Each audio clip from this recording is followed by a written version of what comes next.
alamin natin paano bang mabigyan ng solusyon At itong posible hiling. ba yan? Posible ba? Oo. Ang makakausap natin ang Executive Director, National Wages and Productivity Commission ng Department of Labor and Employment, si Ma'am Maria Criselda C.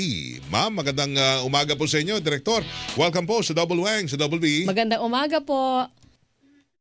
Magandang umaga po sa inyo at sa inyo pong mga taga-subaybay. Yun, Salamat salamat sa oras. po. At Alam ko, four-day nahugot work week namin kayo, kami ng ganitong oras. 4-day work week na, pero pinagtrabaho natin si Ma'am ng Sabno. Saturday. Pasensya na po, Ma'am. Kailangan lang ng paliwanag ng mga manggagawa. Una muna, pwede po ba yung hiling ng taga-TUCP at yung hiling din ng mga manggagawa na magkaroon din ng ayuda para sa kanila? Ayuda in form of Emergency Cost of Living Allowance or ECOLA. Salamat po sa tanong. Naunawaan po natin yung sitwasyon ngayon.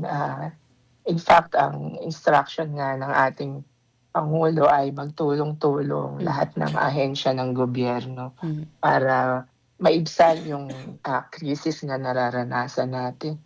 Doon po sa tanong nyo kung pwede bang ang commission or regional boards ay mag-ano po ng ECOLA. Oo.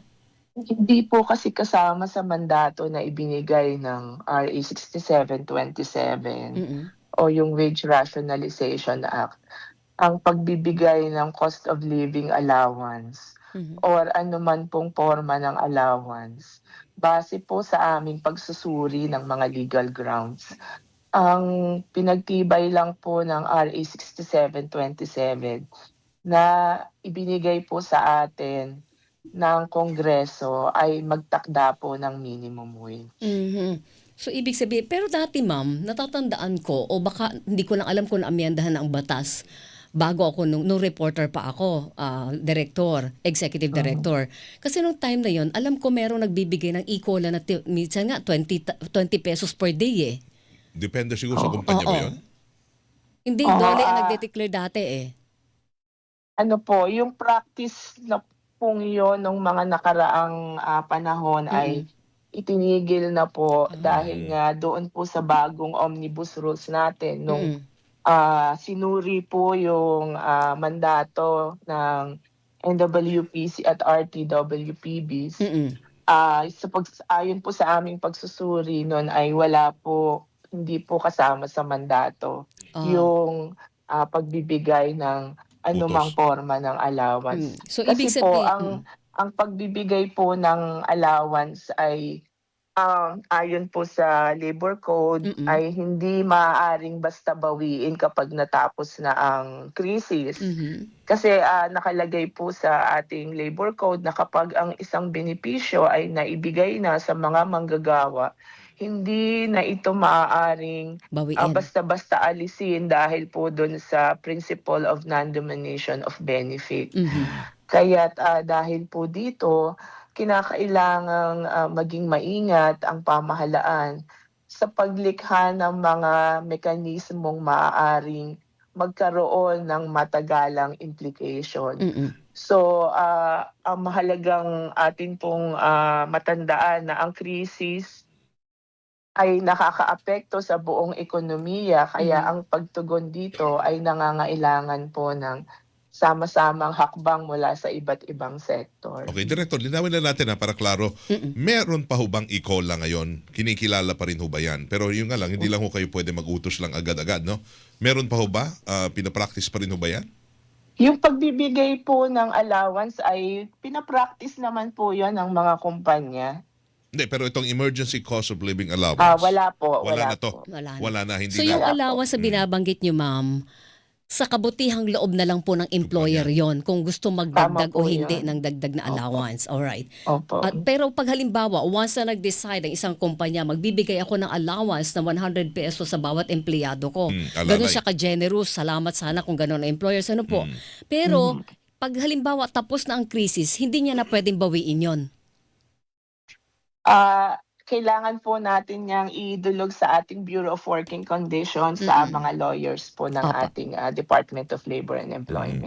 Okay. But in general po, kapag mayroon na pong benepisyo na naibigay sa ating mga manggagawa, hindi na ito maaaring basta-basta alisin Oo. dahil sa prinsipyo po ng non-diminution of benefits. Oo. Unless siguro malinaw, ideklara ng employer na magbibigay ako sa loob ng 2 buwan ng Kung allowance sa siguro inyo. po kung meron silang agreement na Oo. May limit gano'n lang. na Oo, pwede oo. po nilang pag-usapan. Lalo But na Kasi- kung yun nga may po, union. we Oo. have to naidulog ito Okay. sa ating Bureau of Work and Oo, tama Conditions. yon para malinaw. So, partner director, ano ho ang tulong sa mga ganitong sitwasyon?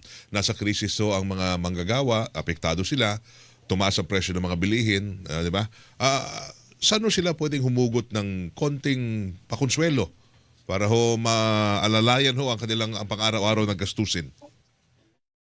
Sa kasalukuyan po, ang pamahalaan natin ay nagpapatupad ng mga intervention upang maibsan po yung pasanin ng ating publiko. At sa ngayon nga ho, yung targeted intervention na ipinatutupad ngayon through the Department of DSWD and Department of Transportation Mm-mm. ay ang pagbibigay, for example, ng libreng sakay sa mga piling ruta, Mhm. yung mga financial na subsidy sa krudo, sa ating mga driver na pampubliko, tulad po ng tricycle, taxi, and jeepney.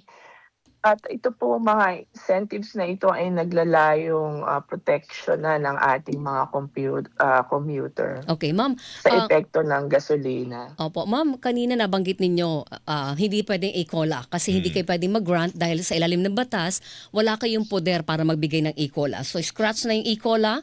Pero itong nangyayari sa atin na krisis, hindi po ba ito maituturing na supervening event para pag-aralan ulit ng DOLE yung posibilidad o ng inyo pong tanggapan ang posibilidad na dagdag sahod?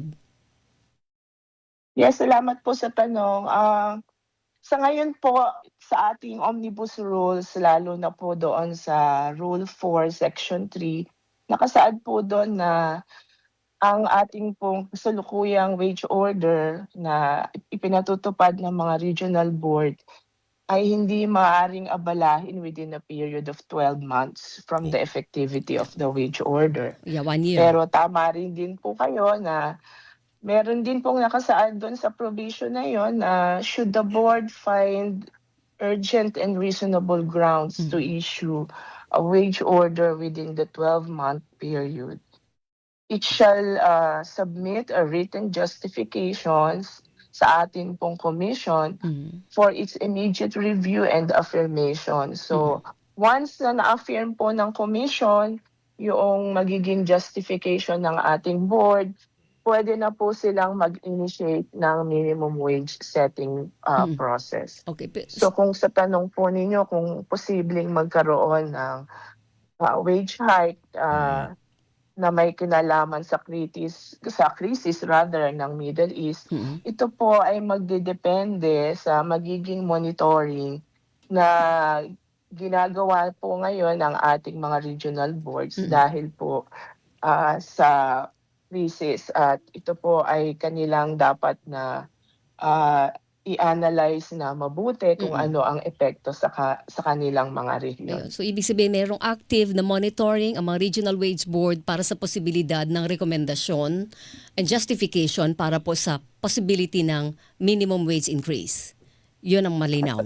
Oo, tama po yun. But for the meantime, masasabi niyo ba, ma'am, na masyado pang maaga para sabihin natin na talagang may pangangailangan na para sa wage hike? Kasi Sa ngayon po, tama po kayo, Ma'am Weng, Sa ngayon po, yung ating pong mga datos na nakolekta ay nakalagay po doon na wala pa naman pong major na pagtaas doon po sa sa mga pag-spike doon po sa mga indicators na ating sinusubaybayan. Yun na nga ang gusto kong tanungin ano kasi ba yung may mga mga indicators, indicator, ma'am? Director, di ba? Kasi sasabihin na, inflation, naranasan natin yan. Almost the past years may inflation, pero nabigyan yan ng tugon sa kabibigay lamang na wage increase kamakailan, di ba? So ngayon, itong krisis sa gitnang silangan, paano ho ito? Pwede ba yung maging indicator?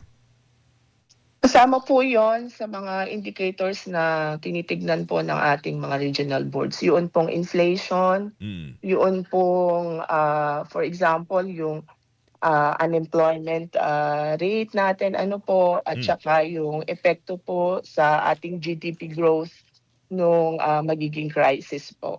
So, yung iba pa pong mga ah, factors or criteria na tinitignan ng ating mga regional boards tulad po ng kakayahan ng ating mga employers na pasanin yung additional na